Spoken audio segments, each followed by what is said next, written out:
ఎక్కడా కూడా తప్పు చేయాల. ప్రజలకు చెప్పిన ప్రతి మాట నెరవేర్చడం.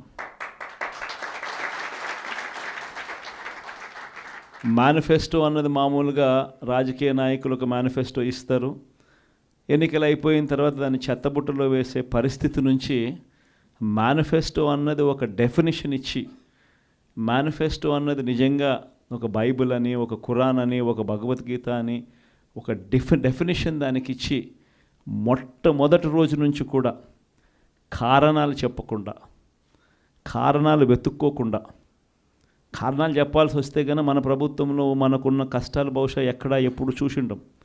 ఎప్పుడు చూడని కోవిడ్ లాంటి సమస్యలను కూడా ఎదుర్కొన్నాం. అది కూడా 2 ఏళ్ళు, అది కూడా 2 సంవత్సరాలు కోవిడ్ లాంటి సమస్యలు ఎదుర్కొన్నాం. కానీ ఎప్పుడు కూడా ఒకటే చెప్పా, మనల్ని ప్రజలు ఓటేశారు, మనం ఎన్నికలప్పుడు ఈ మేనిఫెస్టో రిలీజ్ చేసినాం, మనం ఇచ్చిన మాట మరో 30 సంవత్సరాల పాటు మన బాటను నిర్దేశిస్తుంది అని చెప్పి. అని ఎప్పుడు కంప్లైంట్ అనేది ఎక్కడ చేయాల. పలానోడు అది చేశాడు, పలానోడు ఇది చేశాడు అని చెప్పి ఎప్పుడు కారణాలు వెతుక్కోలే. పలానా సమస్యలు ఉన్నాయని చెప్పి ఏ పొద్దు కారణం చెప్పాల. ఎప్పుడు కూడా ముఖాన ఎప్పుడు చిక్కటి చిరునవ్వే చూపించాం. ఆ చిక్కటి చిరునవ్వుల మధ్య ప్రజలకు మేనిఫెస్టోలో చెప్పిన ప్రతి హామీని కూడా ఇంతవరకు రాష్ట్ర చరిత్రలో ఎప్పుడు జరగలేదేమో.